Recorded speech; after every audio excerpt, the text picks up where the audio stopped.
Guillermo Zoalla desafió numerosos obstáculos cuando se desempeñó como maestro rural, sobre todo cuando enfrentó su vocación de enseñar, en pleno monte, en parajes postergados donde vive la comunidad Wichi. Zoalla nació en San Fernando del Valle de Catamarca. Tiene 5 hermanos, todos son maestros, aunque 3 también siguieron otra profesión.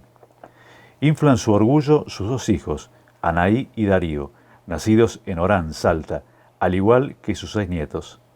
Dio clases en 5 provincias: Tucumán, Catamarca, Formosa, Salta y Córdoba. Arribó a Río Tercero por amor, por Nilda, con quien estuvo apenas 2 meses de novio y llevan 50 años de casados. Para Zoalla, Río Tercero es la ciudad más hermosa que hay. Maestro Guillermo Zoalla, un placer volver a encontrarlo. Muchas gracias por recibirnos en su casa. ¿Cómo está? Bien, bien, muy bien. Bienvenidos a casa. Gracias. Y el gusto de volverlo, como tú dices, a entrevistarnos, ¿no? Bueno, a conversar sobre su experiencia tan rica, ¿no? Hemos personalmente tenido muchísimas charlas a lo largo de estos años, pero siempre está bueno rescatar esos momentos vividos, ¿no? Y esa experiencia tan rica de lo social, de lo educativo. Usted ha trabajado, se ha desempeñado durante 2 décadas en el Chaco salteño. ¿Cómo llegó a ser maestro de la comunidad Wichi? Bueno, creo que un poco impulsado por la vocación de mi mamá, ¿no? Mi mamá era maestra en Tucumán, tuvo 6 hijos y a los 6 los parió maestros. Porque en ese tiempo podíamos hacer un ciclo básico de 3 años y el ciclo superior de magisterio en 2. Y yo a mis 18 años ya tenía el título de maestro, pero trabajé a los 19 en Tucumán. Y la vida me trajo para Córdoba, allí conocí a Nilda, mi señora. Tuvimos 2 meses de novio y ya llevamos más de 50 de casados. Y nos fuimos a Formosa. Ahí tenía un hermano que me pidió que fuera para allá. Entonces fui ahí, estuve 4 años con las comunidades guaraníes y luego seguimos rumbo a Salta. Ahí en Salta me contactó el que era intendente y maestro jubilado del Chaco salteño, de Santa Victoria Este. Fue en el año 81 y me pidió que me quedara a hacer una suplencia de la señora de él. Me quedé, que era maestra la señora, me quedé ahí, estuve unos meses y después me dice, hay una escuelita muy linda allá, de acá, no está lejos, dice, porque allá las distancias no son lejos, pareciera. 70 kilómetros nada más. 70 kilómetros, claro, es una distancia sí, más normal, digamos. Sí, casi 12, 13 leguas. Y me llevó ahí en la camioneta. Y yo en realidad no había vivenciado, no lo había identificado a las comunidades aborígenes. Y cuando llegué ahí me recibieron un montón de caritas extrañas, que con sus piecitos descalzos, sus manitas sucias, su corazoncito limpio, como yo digo siempre, ¿no? Y me impactó muchísimo. Después, a los 2 o 3 meses, llevé mi familia, Nilda, y los 2 hijos que teníamos, Anaí, varón, Darío de 3 años y Anaí de 3 meses. ¿Esos fueron los detalles que le impactaron más de cómo vivían esas comunidades? Entre otras cosas, claro, porque bueno, estaban prácticamente desabrigados, no tenían ropa, muy poquita y desnutridos totalmente. La única comida prácticamente que comían era la de la escuela. Así que a ellos les costó mucho entender a qué iba un maestro. Les costó mucho y a mí hacerle entender para qué iba un maestro. Entonces ellos prácticamente intercambiaban el conocimiento por la comida. Iban a escuchar a un maestro que le hablaba de San Martín, que los había libertado cuando ya ellos eran libres, que había un tal Belgrano que había creado la bandera cuando ellos no tenían bandera, que lo había Güemes defendido la frontera cuando ellos no tenían frontera. Pero bueno, fue difícil, muy difícil para mí. Y a partir de allí, ¿qué cambió en usted? Porque usted fue a enseñar como maestro en esas suplencias, pero imagino que encontrándose con esa realidad hubo algún cambio en su perspectiva de ver, digamos, ese estilo de vida. ¿Qué cambió en usted? Lógico, muchísimo, muchísimo, porque me senté en la vereda de ellos para entenderlo, porque si no, no iba a poder entenderlo, lo iba a rechazar o ellos me iban a rechazar. Entonces me senté en la vereda de ellos a mirar el mundo desde la visión de ellos, comprender el porqué, su significado, su valor cultural, porque eran prácticamente despreciados y olvidados de todos, de la sociedad, y bueno, entenderlo y crear, y como yo siempre dije, hasta en el libro que escribí, dije que me enamoré de esa pobreza, pero me enamoré para bien, para tratar de superarlo, para crear empatía, para crear que emerjan.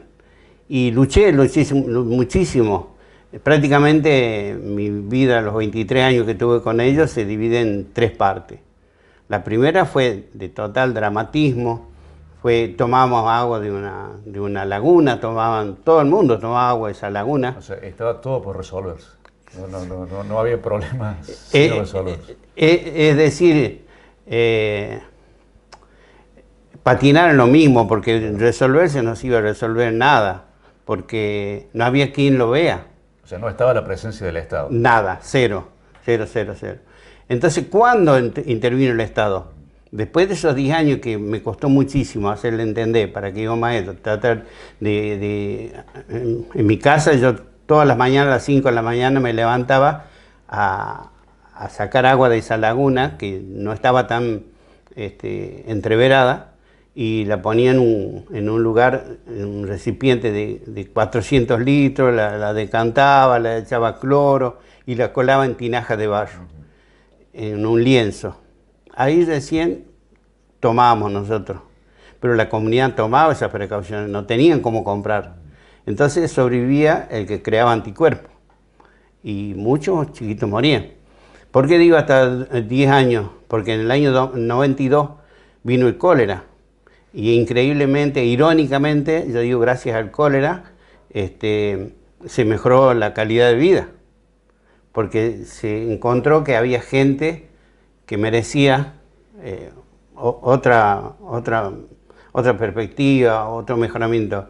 Y las autoridades, bueno, perforaron, aunque ya estaba perforado por YPF, y que las autoridades no me hicieron caso de que pusieran un molino, todas esas cosas, porque YPF tuvo un año, extrajo agua y dejó las cañerías tapadas. Y bueno, ellos, cuando llegó el cólera, esto fue en el 87, recién en el 92, 5 años después, conectaron prácticamente los caños que tenía. El suministro de agua. Sí. Así apareció el Estado por el problema del cólera. Exacto, nada más. Y bueno, se paró un poco la mortandad infantil, se creó un centro de salud y hubo un mejoramiento, ya los chicos iban a entender para qué el maestro les enseñaba, para qué tenían que llegar a un nivel para ser agentes sanitarios, para ser auxiliares, para poder ingresar al hospital, un montón de beneficios que ahí entendieron el por qué y el para qué.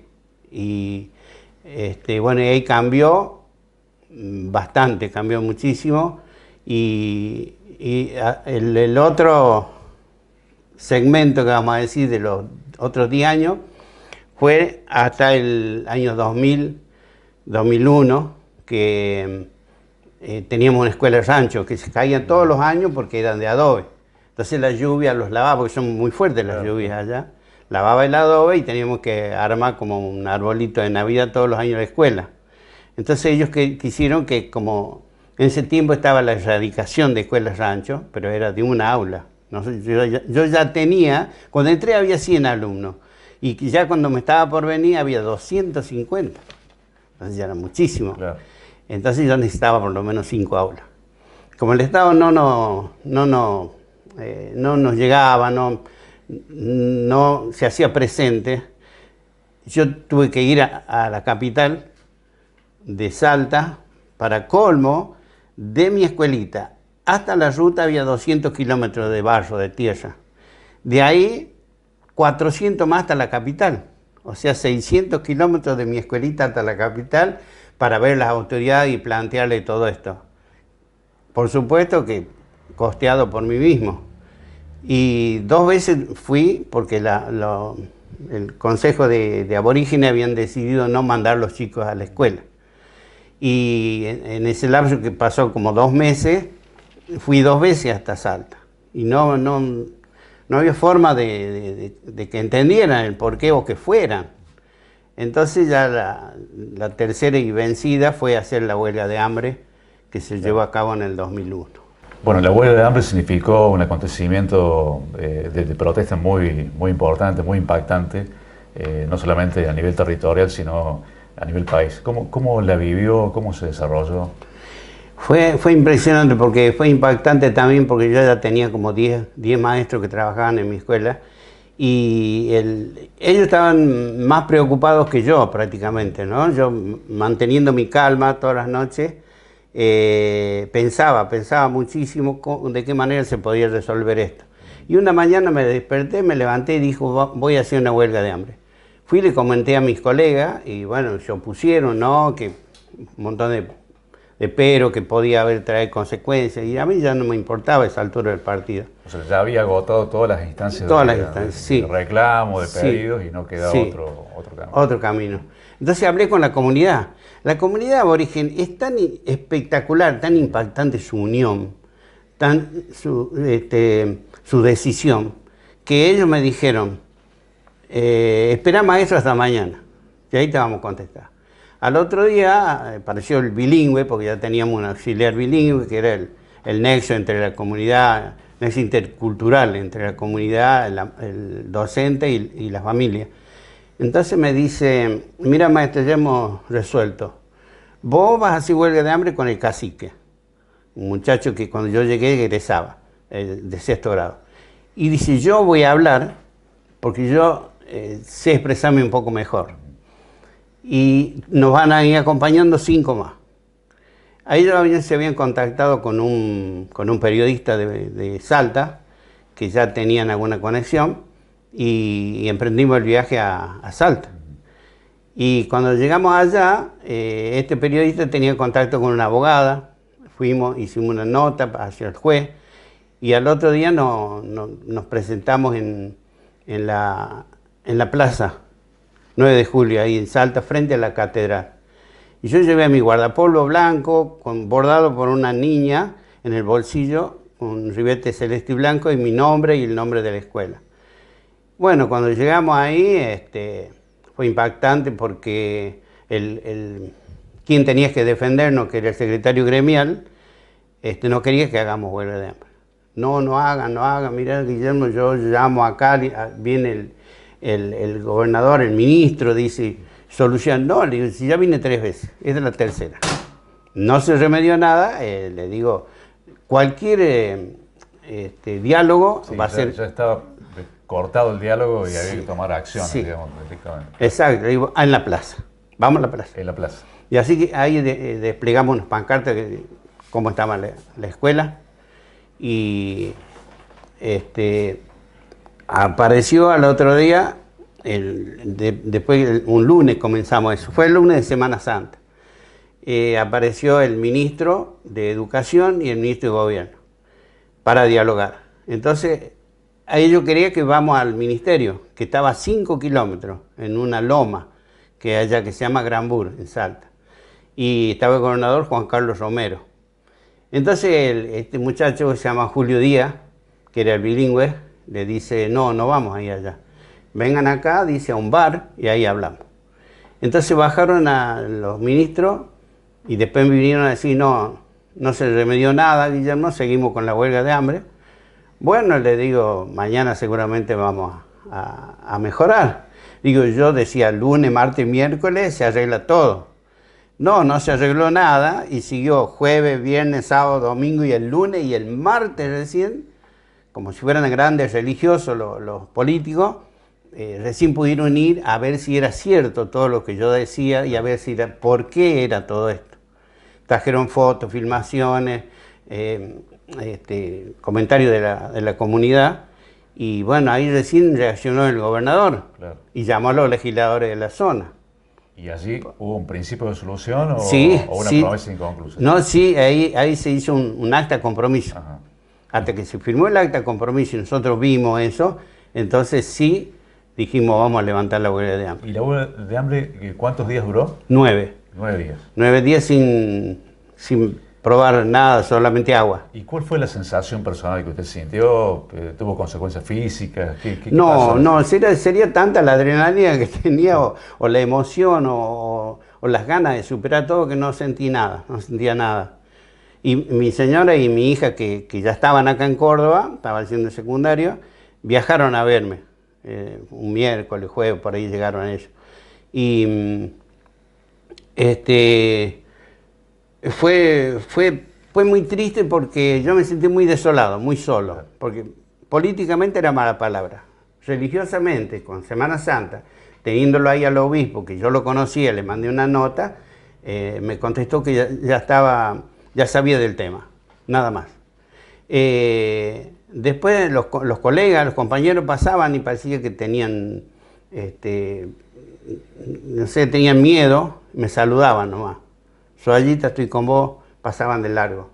Así que al último me sentí solo, con la comunidad, con estos 5 chicos, y lo que valió la pena era la gente que venía de todos lados, como era Semana Santa, venían de otros países, y se interiorizaban y me daban ánimo, y yo había comprado un cuaderno grande, esos arte, así grande, y casi lo llenamos con firmas, con mensajes de la gente.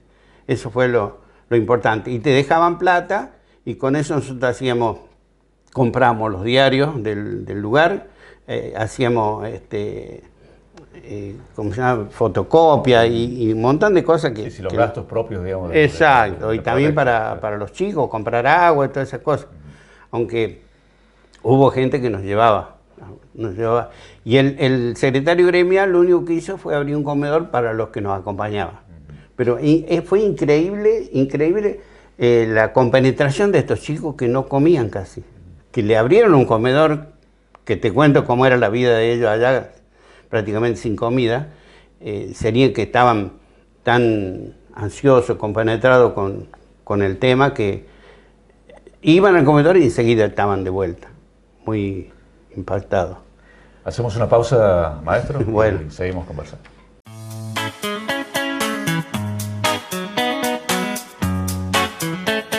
No esperes a necesitar sangre.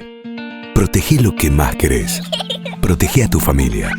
Asociate al Banco de Sangre de la Cooperativa.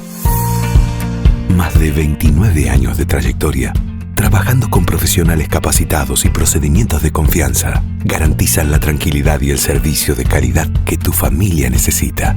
Protege a tu familia. No esperes a necesitar sangre. La tranquilidad de estar siempre protegidos. Asociate al Banco de Sangre de la Cooperativa de Obras y Servicios Públicos Limitada de Río Tercero. Estamos cerca. Juega a la Argentina y juega en Córdoba. Del 11 al 15 de noviembre, la ciudad de Córdoba será sede de un evento deportivo único y federal y vos podés ser parte. Las instituciones educativas de todo el país podrán inscribirse hasta el 28 de octubre y disfrutar de 5 días de competencias deportivas en el centro del país. Vos podés ser parte de los Juegos Universitarios Cordobeses. Inscripciones abiertas hasta el 28 de octubre en juc.upc.edu.ar. Córdoba Polo Deportivo, Recreativo y Turístico. Gobierno de Córdoba. Gestión Martín Zarzora.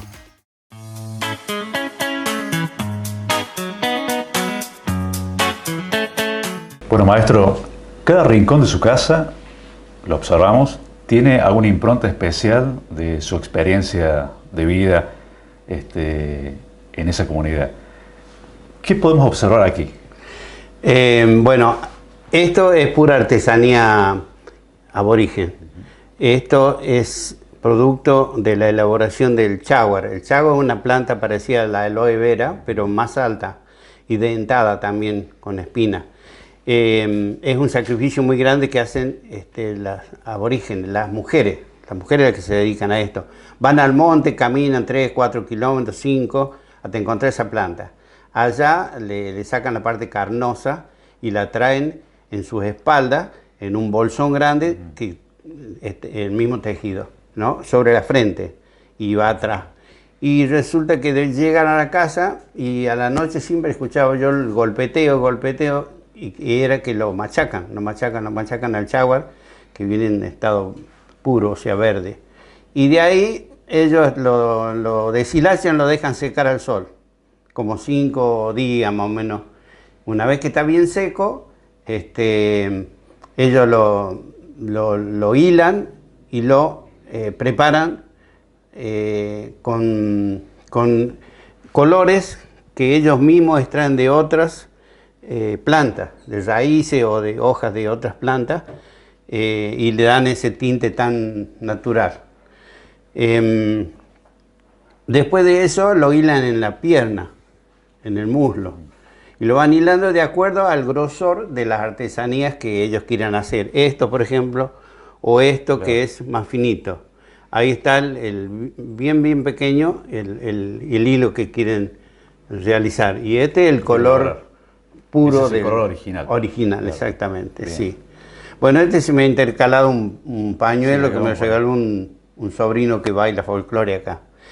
Y luego de eso, ellos, una vez que ya tenían confeccionadas las yicas, que le llamaban, que vienen a ser como esto, pero grande, en tamaño más grande, que calzan muchas cosas, ahí le ponen, lo canjeaban con el almacenero.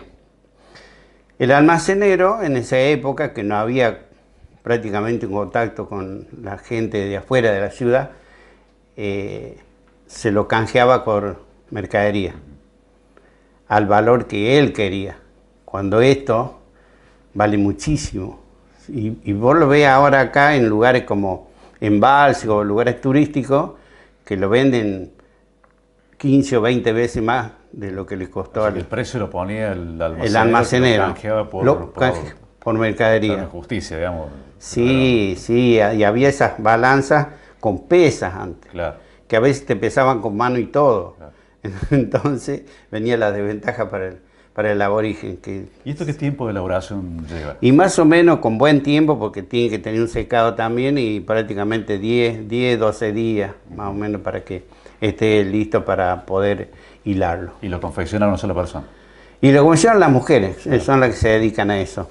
Maestro, estamos con 2 libros, ¿no? Así es. ¿Qué significan estos trabajos? ¿Qué cuentan?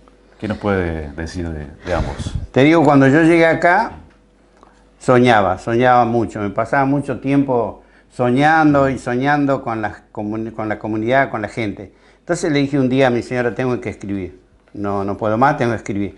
Y el primer libro, que se llama Mis queridos alumnos del monte, sí, narro el impacto que tuve al llegar allá, las vivencias que tuve con Nilda y los 2 niños que llevamos. Y bueno, casi todo va relatando momento por momento toda mi experiencia de vida. ¿Y el segundo? Y el segundo, en sentido de necesidad también de que la gente conociera, ya cuando me había venido, de comentar las 3 culturas que yo vi. El chiquito aborigen, el chiquito criollo de allá, y acá trabajé como maestro integrador, y como maestro integrador de un niño cuadripléjico que nació con parálisis cerebral, y que él me enseñó prácticamente a manejar la notebook. Claro. Y el título son los 3 nombres propios, ¿no? Claro, claro. Glorio es el chiquito de allá porque había nacido el día de Santa Gloria y ellos respetan, claro, el almanaque.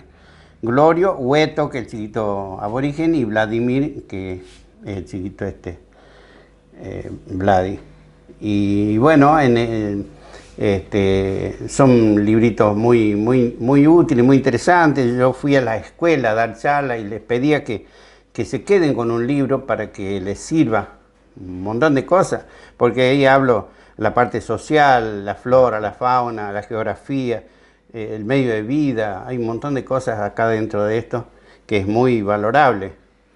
Y bueno, yo siempre me ofrezco para dar charlas. Y he dado charlas hasta en Cira Gigena, he ido para Foter, en un montón de lados, ahí donde están mis nietos también, General DS, he ido a dar charlas, vivencias, ¿no? Que uno lo conserva y lo conlleva con el tiempo. Bueno, maestro, una vez que se radicó en Río Tercero, siguió obviamente en contacto con la comunidad, con la gente de ese sector. ¿Cómo fue Usted viajaba, ellos venían, se armaron campañas solidarias. ¿Qué nos puede comentar de esa experiencia? Yo me vine en el año 2002. En el 2001, cuando se realizó la construcción de las aulas nuevas, el gobierno en el año 2002 no solamente inauguró esa escuela con 5 aulas dignas, sino también se creó un colegio secundario. Eso fue como crear la universidad acá en Río Tercero, porque los chicos sufrían mucho el desarraigo, ni aún yéndose a 70 kilómetros, que estaba Santa Victoria, que es el mismo monte, la misma geografía y todo, les costaba irse, estudiar. Entonces, al crearse ahí el colegio secundario, fue un cambio rotundo, espectacular, increíble, fantástico, porque los chicos se perdían en la nebulosa del monte al terminar el 6º grado. Bueno, yo volví a los... permitió que continuaran en la escuela, digamos. Sí, permitió en su casa, ahí cerquita de todo, y venían profesores de otros lados, y bueno, mi hija ya me fue a visitar ese último año, y bueno, se enamoró de un profesor, el profesor de ella, y siguió la continuidad, la leyenda continúa, quedó ella ahí en el lugar. Y ella era preceptora del colegio secundario, y el marido era el director, Alejandro Cueto, y ella, mi hija, se llama Anaí, María de los Ángeles Anaí Suárez. Bueno, a los 3 años, cuando sucedía el primer egreso, la primera promoción, fui con un grupo de amigos acá, Roberto Quillama, el Willy Soto, que es de Almafuerte, y a ellos se les ocurrió preguntarle hacia dónde iban de viaje de estudio. ¿Dónde iban ahí, pobrecito mi alma, si no tenían nada para viajar? Entonces le propusimos que hicieran lo posible y lo interesamos a los profesores y todo, y la comunidad, para que de alguna forma llegaran a gestionar un viaje, ¿no? Acá. Y acá eran nuestros durante una semana, 7 días, 10 días. Y así fue que llegó la primera promoción. Fue, por supuesto, un mar de lágrimas, emociones, de verlos a mis queridos alumnos, ¿no? Y bueno, después decidimos con los chicos esto continuar, hacer lo mismo con la siguiente promoción. La primera promoción, usted los volvió a ver. A ver, eran alumnos que habían sido alumnos míos. ¿Cuántas promociones pasaron? Y vinieron 15. 15. Y es impresionante porque no todas las veces iban al mismo lado, no todas las veces tenían donde parar. Muchas veces pararon acá en donde está, ¿cómo se llama acá? En el barrio norte, donde está el polideportivo. En el albergue. En el albergue, sí, algunos años, otros no. Un año lo tuve aquí en mi casa porque no había dónde parar, así que tuvieron acá todos los... Usted se emociona con esa experiencia, sí. Pero imagino yo los chicos, al visitar la ciudad, al salir de... Y la histórica casa del maestro Suárez, era como ir a San Juan y no visitar a Sarmiento, la casa de Sarmiento. Y teníamos la ayuda de muchísima gente, entre ellos el Bocha Urié, que le permitió llegar a un partido de fútbol de Belgrano. Y emocionarse con eso, ir a Cosquín, parar en Cabaña. Fue muy lindo. Y yo todos los años le hacía la misma pregunta al irse, ¿no? Le preguntaba qué es lo que más le había sorprendido. Y bueno, las respuestas invariablemente terminaban en un mismo formato, las luces. Más allá de todo lo que habían vivido, le impresionaban las luces. Y si a uno mismo le impresiona cuando llega a una ciudad grande, me imagino ellos, pobrecitos, que del monte, que se alumbraban algunos con mechero, dormían en el suelo, muy pocos los criollos en catre, venir acá y encontrarse con casillas, con cabañas, con somier, baños privados. El primer impacto, las luces de la ciudad. Sí. Y bueno, 15 promociones que trajimos, y luego de eso, por supuesto, intervinieron allí hasta Jorge Rojas y su hermano, el Lucio.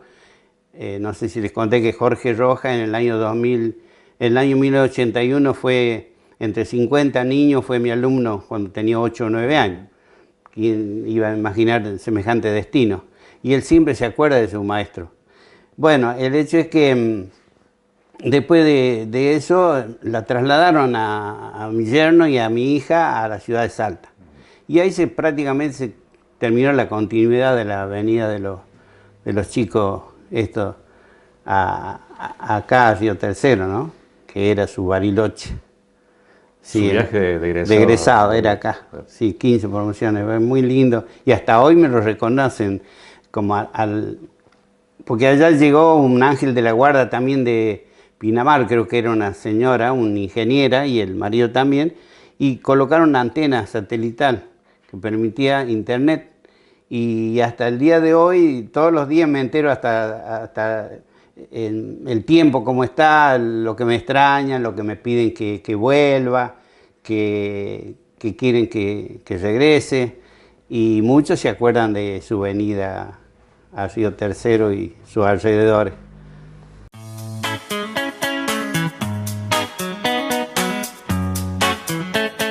No esperes a necesitar sangre. Protegé lo que más querés. Protegé a tu familia. Asociate al Banco de Sangre de la Cooperativa. Más de 29 años de trayectoria, trabajando con profesionales capacitados y procedimientos de confianza, garantizan la tranquilidad y el servicio de calidad que tu familia necesita. Protege a tu familia. No esperes a necesitar sangre. La tranquilidad de estar siempre protegidos. Asociate al Banco de Sangre de la Cooperativa de Obras y Servicios Públicos Limitada de Río Tercero. Estamos cerca. En Río Ceballos, el gobernador Martín Yarlora anunció la construcción de un polideportivo social en Barrio Loza. También firmó convenios con el intendente Ezequiel Lemos para la ejecución de obras de cordón cuneta y agua potable. Y Córdoba no va a parar de hacer obras que mejoren la calidad de vida de la gente, ni tampoco va a parar de hacer programas que fomenten el empleo, ni programas como el que vamos a dar hoy aquí, que en definitiva te dan una gotita de agua, pero te hace tu vida menos amarga que ayer. Eso es Córdoba. Y Córdoba en este momento no baja sus brazos ni se rinde. Y Río Ceballos tampoco. Gobierno de Córdoba. Con el esfuerzo de todos, seguimos haciendo. Gestión Martín Yarlora.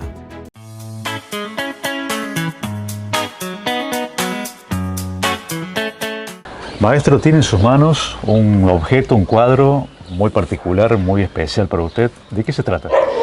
Bueno, esto enriquece el alma. Mi mamá me sabía decir, con tu profesión no te vas a hacer rico, pero sí te vas a llevar la riqueza del alma, en el corazón. Cuando yo presenté estos 2 libros que les conté, el intendente de acá me hizo a través del Consejo Deliberante una resolución en la cual me nombraba ciudadano destacado. Casi paralelo a eso, ese mismo año estuve allá de nuevo en la comunidad y el pastor del lugar me llamó y en la comunidad misma me hizo un reconocimiento y allí me entregó esto y lo escribió en wichí, en el lenguaje de ellos, y en castellano. Es un manuscrito, ¿no? Es un manuscrito de ellos, sí. Está en la lengua wichí, que dice Otichunche, y bueno, de ahí me explican qué representé para ellos. La satisfacción de haber tenido a un maestro que los respetó, que los quiso muchísimo y que volvió siempre con ellos. Y bueno, para mí esto vale muchísimo más porque es el testimonio de la comunidad, es el sentimiento de ellos, el sentir, el querer a ese maestro que uno cree que no lo tienen en cuenta, pero no, sí, se ve que sí.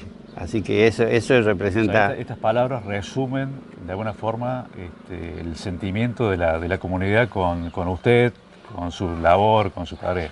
Exactamente, yo fui prácticamente maestro de casi 3 generaciones, ¿no?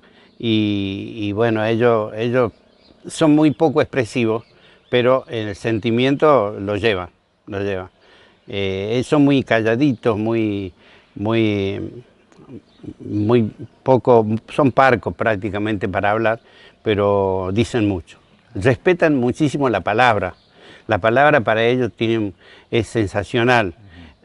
Respetan los tiempos, es como, esperan que vos hables y después ellos te contestan. Pero son introvertidos. Son introvertidos, pero cuando se manifiesta con todo. A mí en la huelga de hambre me defendieron muchísimo y le decían a través de un reportaje que me hicieron una nota ahí de LB3, le decían que le avisen a las autoridades que si lo tocaban al maestro se iba a levantar toda la comunidad del monte. Bueno, esas son cosas que a uno le llegan mucho y lógicamente a través del tiempo perdura. Maestro Zohaya, antes de ingresar en el tema social, que queríamos profundizar en esa etapa, Sí. cuéntenos qué hace una fecha patria muy importante en esta esquina de su casa. Bueno, la calle que pasa frente a mi casa es la Monteagudo y la que es transversal se llama French y Beruti. Y por puro sentimiento, no porque coincide justamente, yo todos los 18 de mayo compro un carretel de patrio, de cinta patria, y me pongo a confeccionar escarapelas. Confecciono 60, 70, 80 escarapelas y las trabo con un alfiler de gancho pequeño y las reparto. Persona que pasa por frente a mi casa es la que recibe. Y es más, cuando la oportunidad de trabajar una vez, acá cuando vine no sabía en qué trabajar, porque el Estado me pagó tan mal que gano actualmente 3 veces menos de lo que gana un maestro allá. Con su jubilación. Con mi jubilación, y yo fui director. Bueno, trabajé acá en el matadero y tomé la precaución de contar cuántos eran empleados y eran 41. Y le preparé 41 escarapelas. Y abrían grandes los ojos, me preguntaban, ¿y esto quién los da? Dice, ¿lo da el Estado? ¿Lo da el dueño de la...? No, le digo, yo fui maestro, entonces llego tan encendido en mí, le digo esto que se los quiero regalar. Y bueno, lo aceptaban con gusto y a los 3 o 4 años después de haber terminado de trabajar me encontré con uno de los obreros de allí y me dijo, usted sabe, maestro, que todavía tengo la escarapela que usted me regaló. Bueno, esas cosas son pequeñeces que te quedan profundamente marcadas. Y la casualidad del nombre de las calles, Exacto. justamente en la esquina, ¿no? Y Claro. el nombre de los dos patriotas, podría haber sido French solo, Claro. o Beruti. Claro. No, los dos. Esa es una pequeña anécdota. Maestro, usted comentaba que mantuvo contacto y lo mantiene actualmente con la comunidad y a Sí. partir de allí surgieron una serie de campañas solidarias y de viajes. Cuéntenos esa experiencia, cómo se organizaban, de quién fue la idea, cómo Bueno. surgió la iniciativa. Los chicos querían que fuéramos para allá, y entonces ellos nos hacían primero el homenaje a nosotros. Y después nosotros los recibíamos a ellos acá, como te dije, una semana. Y ya catapultados con ese cariño que teníamos por el lugar que se llama Alto de la Sierra, que no tiene nada de alto ni de sierra, es llano, a 200 metros sobre el nivel del mar. Empezamos a hacer campaña. La primera campaña que yo hice fue cuando yo me desempeñaba todavía allá y estaba el Beau Chaurier en una radio de acá. Y fue tan grande la campaña esa que se contrató, no se contrató, sino que un señor cedió, se llamaba Ruta 6 la empresa, y nos cedió un camión Scania.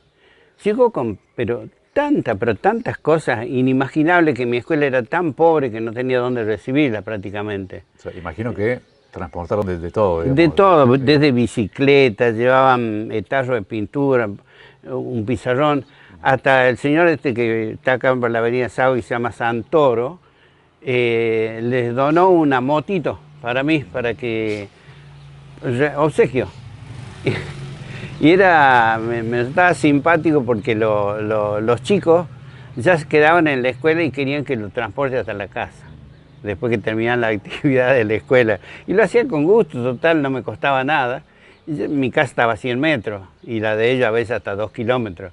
Entonces era el transporte del lugar. Bueno, esas son otras pequeñas anécdotas. Después, en otra oportunidad, otra campaña que hicimos con estos amigos, que se fueron sumando,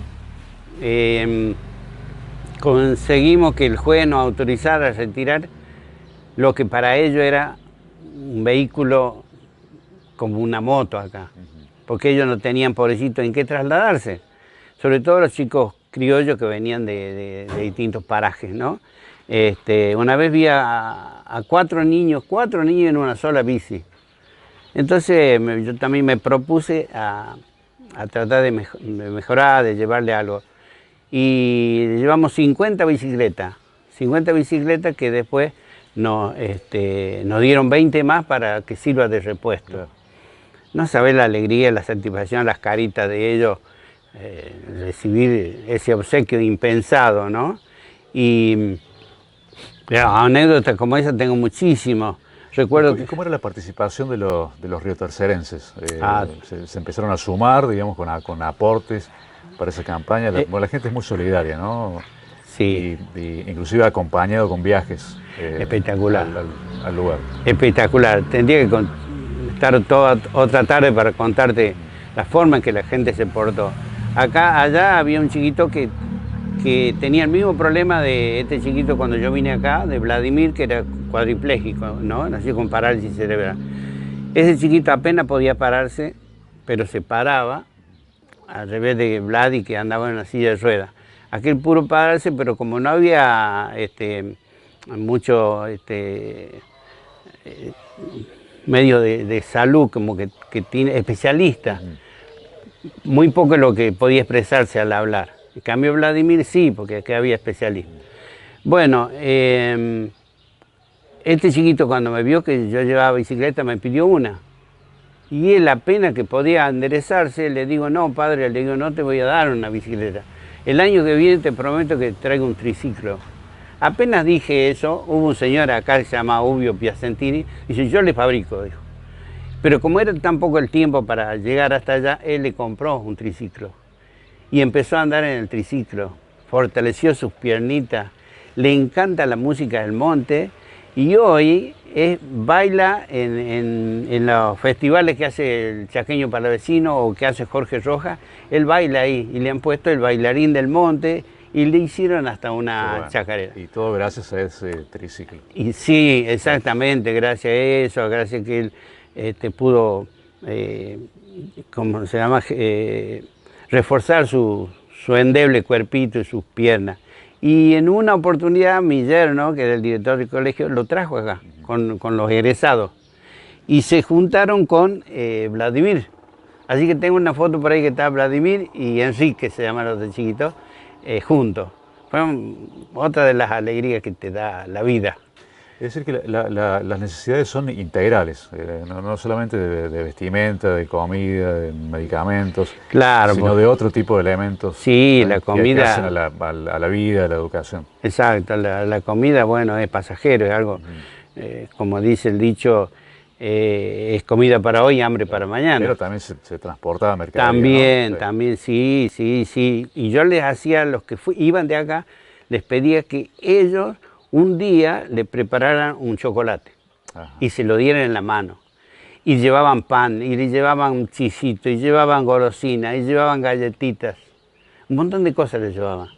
Y de esa manera ellos sentían en piel propia, en carne propia, lo que es entregarle a un niñito que no tenía nada y verle la carita de feliz de recibir ese chocolate o esa golosina o ese regalito que le llevaba la gente de acá. Y como vos dices, no solamente era eso, sino también les llevaban máquinas de coser para las mujeres, les llevábamos calentadores, cosas que yo veía que hacía falta allá. Y bueno, y ellos felices. Una cocina a gas no te puedo decir que le llevamos porque el suministro de gas estaba a 230 kilómetros. Claro. Ellos se cocinan con leña, todo. Ahí volvemos a la ausencia del Estado, ¿no? Sí, para las comunidades. Exactamente, sí. Así que bueno, sobre todo le llevamos ropa y todo eso ya un poco cuando yo me vine se fue revirtiendo a través de los planes sociales. Para mí, encantado, bienvenidos los planes sociales para ellos, porque no tenían otra forma de vida, otra forma de Ese tipo de ayuda se suplantó con los planes sociales, en parte. Sí, en parte sí, cuando yo lo veía, había la contradicción, ¿no? De las personas que te decían que ¿para qué el aborigen necesitaba tierra? Que era necesario para las grandes extensiones, para el cultivo. Y yo los miraba y les decía, ¿cómo se nota que ustedes no vivieron allá, que no saben nada? El monte es el medio de subsistencia de ellos. Acá tenemos un espacio de 10 por 30, que sería el terreno donde construimos nuestra casa. Usted remarcaba que la experiencia era recíproca, digamos, y sobre todo del vecino de Río Tercero, que compartía esos momentos con los chicos, no solamente el hecho de entregar, sino de compartir, digamos, una jornada o días allí en el lugar. Sí. ¿Le pudieron transmitir qué sintieron después? ¿Cuál fue esa sensación, ese sentimiento que los vivieron? chicos o los a las personas que ayudaban, las personas, los vecinos que ayudaban? Sí, siempre ellos se recuerdan y siempre hasta me llamaban o cuando tenían la oportunidad de estar en contacto conmigo me lo expresaban, y siempre preguntando qué hacía falta, que no se olviden de estar con ellos.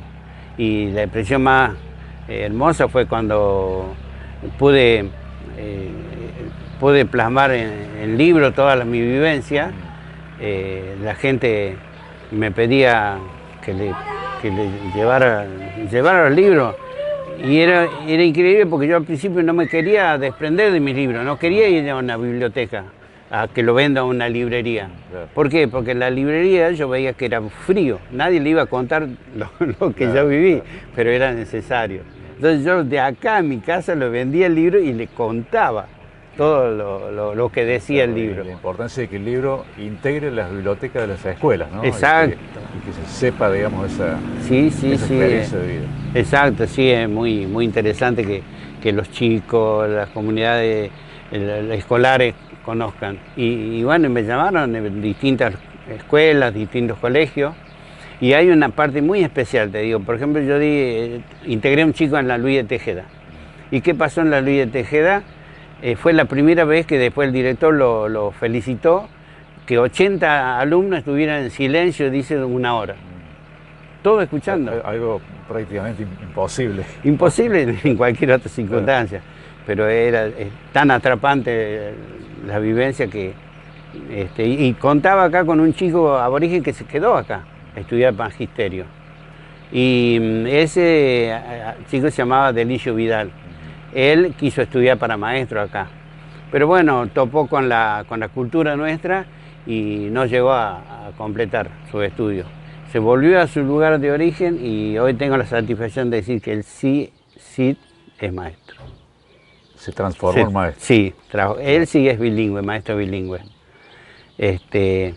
Y ese chico es un ejemplo también, de que muchas veces acá le decía a los niños, a los chicos esto, de la importancia del colegio, porque ese chico, Delicio Vidal, vivía a 15 kilómetros de distancia del colegio que se había instalado en Alto La Sierra.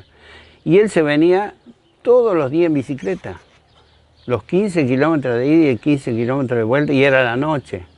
Y yo le preguntaba, ¿y nunca te perdiste? Sí, dice, muchas veces me perdí, dice, porque no había luna. Al no haber luna... Se orientaban con... Sí, pero después me ubicaba, dice, y llegaba.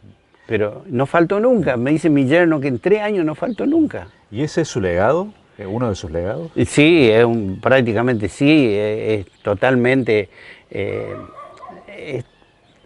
el sentimiento, el saber de que fue fructífero, de que valió la pena. Exacto. Eso, todo el tiempo transcurrido allá y que lo hayan sabido captar. Hacemos otra pausa y seguimos charlando.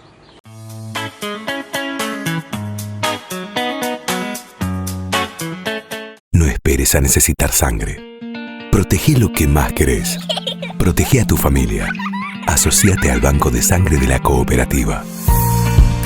Más de 29 años de trayectoria, trabajando con profesionales capacitados y procedimientos de confianza, garantizan la tranquilidad y el servicio de calidad que tu familia necesita. Protege a tu familia. No esperes a necesitar sangre. La tranquilidad de estar siempre protegidos. Asociate al Banco de Sangre de la Cooperativa de Obras y Servicios Públicos Limitada de Río Tercero. Estamos cerca.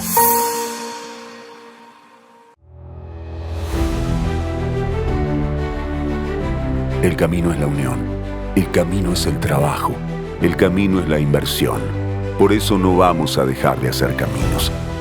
Avanza la pavimentación de la ruta provincial S400 entre La Higuera y Rumihuasia en el noroeste cordobés.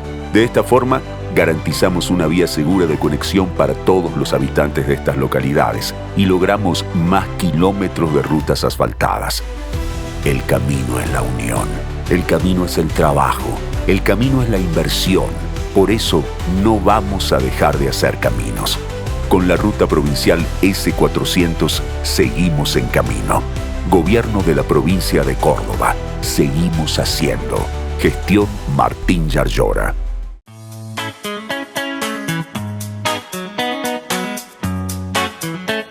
Maestro, nos comentaba usted que tenía contacto casi permanente con la comunidad a través de la tecnología, ¿no? A través de Internet.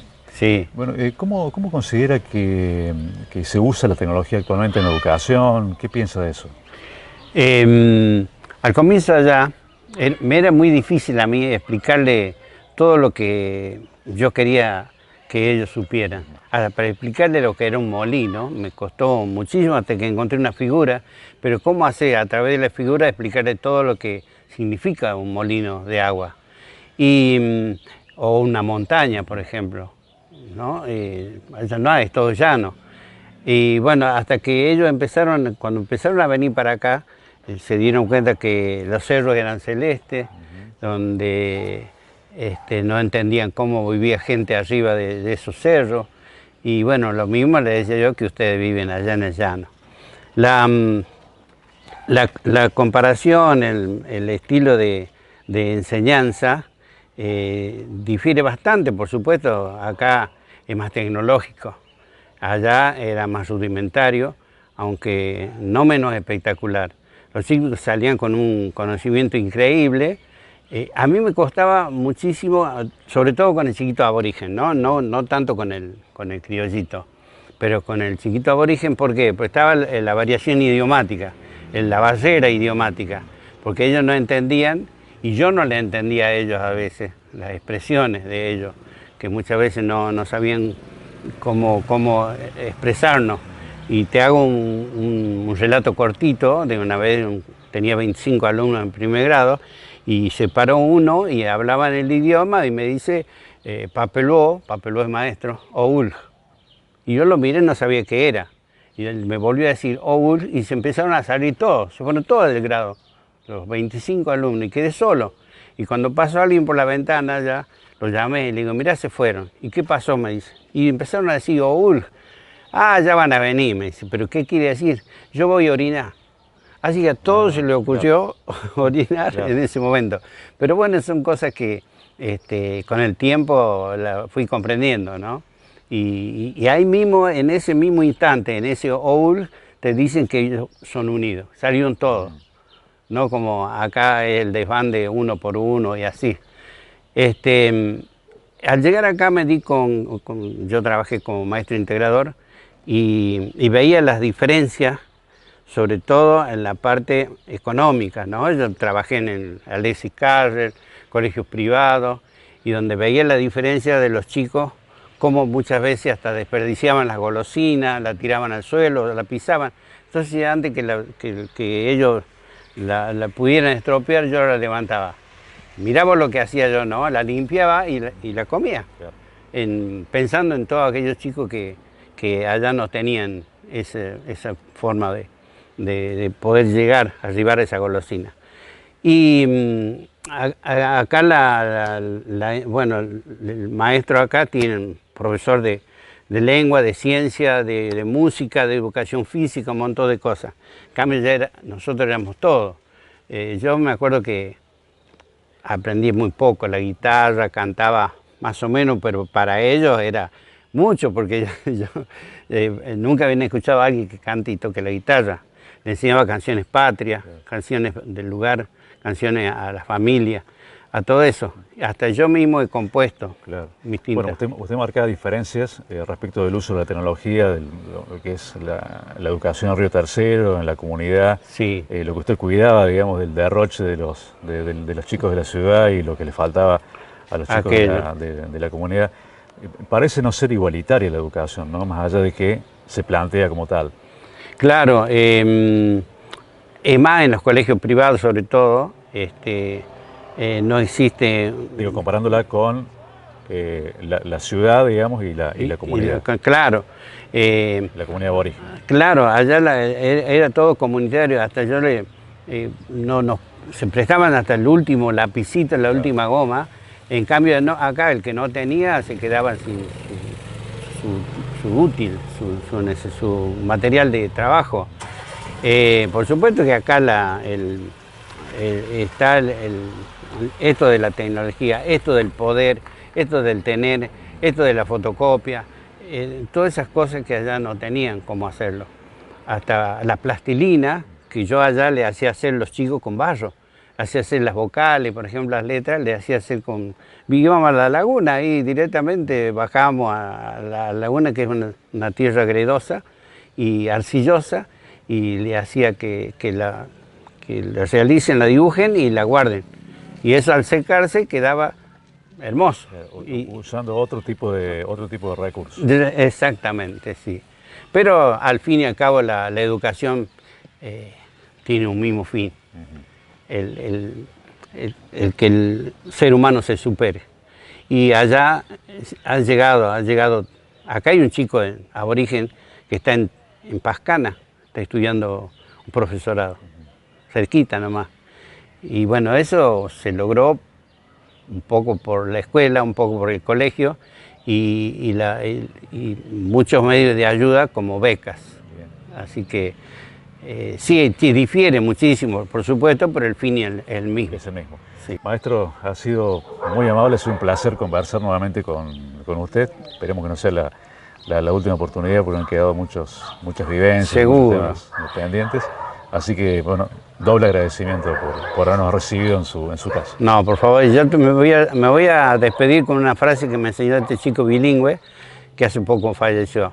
Chihuahua y Manejem, que el sol nos acompañe. Eso es todo lo grato que aprendí allá. La satisfacción y el compromiso, y yo sé que la gente lo reconoce. Nada más.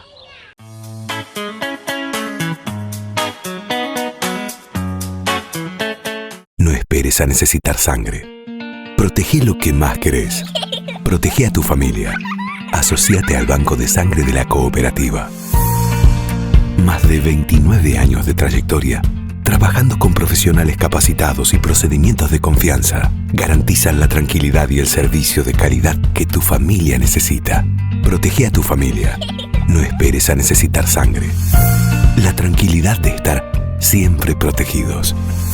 Asociate al Banco de Sangre de la Cooperativa de Obras y Servicios Públicos Limitada de Río Tercero. Estamos cerca. No desafiemos el fuego. El año pasado en la provincia hubo 446 focos de incendios. Además, se quemaron un total de 40.803 hectáreas. No hagas asados en zonas prohibidas. Si ves humo o fuego, llama al 911. Gobierno de Córdoba. Seguimos haciendo.